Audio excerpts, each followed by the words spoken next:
நாடாளுமன்ற தேர்தலின் பொழுது களத்தில் இளைஞரணி அப்படிங்கிற முன்னெடுப்பை ஆரம்பிச்சு நாம மக்களை சந்திச்சு வாக்கு கேட்டோம். அப்போ நீங்க அத்தனை பேரும் களத்துல இறங்கி பிரச்சாரத்தை மேற்கொண்டீங்க.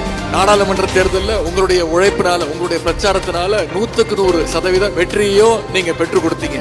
இப்ப மறுபடியும் களத்தில் இளைஞரணி அந்த முன்னெடுப்பை நாம துவங்கி இந்த சட்டமன்ற தேர்தலையும் அந்த 100% வெற்றியை நாம பெற்றாக வேண்டும்னு உரிமையோடு உங்களை எல்லாம் கேட்டுக்கொள்ள நான் வந்திருக்கிறேன். கோவையை யார் யாரோ அவங்களோட கோட்டைன்னு இன்னைக்கு சொல்லிட்டு இருக்கிறாங்க.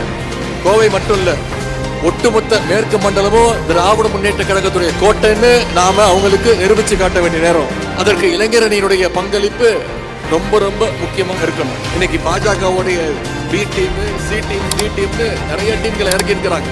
எத்தனை டீம் வந்தாலும் திமுக தான் சாம்பியன், நம்முடைய தலைவர் தான் சாம்பியன் அப்படிங்கறத நாம ப்ரூவ் பண்ணி ஆக வேண்டும். இன்னைக்கு இளைஞர்களை கொள்கை உணர்வோட வச்சிருக்கிற ஒரு கட்சி அப்படின்னா அது நம்முடைய திராவிட முன்னேற்ற கழகம் தான். அதுல எந்த விதமான மாற்று கருத்தும் கிடையாது. மிச்ச கட்சியோட நம்ம கட்சியோட யூத் விங் பார்த்தீங்கன்னா ரொம்ப ஆக்டிவா இருக்கு.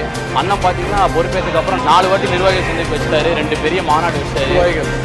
உங்களுடைய அர்ப்பணிப்பை நான் மதிக்கிறேன், தலைவணங்குகிறேன். தேர்தல்கிற ஒரு ஜனநாயக போர்ல நாம ஈடுபட போறோம். அதற்கு நாம எல்லாம் தயாராகின்ற ஒரு பாசறை கூட்டம் தான் இன்னைக்கு இங்க நடைபெற்றுக் கொண்டிருக்கிறது. எந்த தைரியத்துல மக்களை சந்திக்க போறோம்?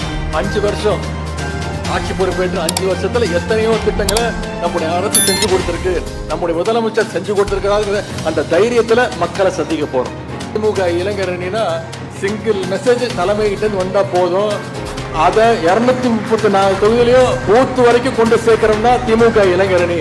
நம்ம தலைவர் சொன்ன மாதிரி தமிழ்நாடு என்னைக்கும் தலை குனியாதுங்கிறத நாம ப்ரூவ் பண்ணி காட்டணும். தமிழ்நாடு என்னைக்குமே டெல்லிக்கு அவுட் ஆஃப் கண்ட்ரோல் தான் அப்படிங்கறத மீண்டும் நிரூபிச்சு காட்டுவோம்.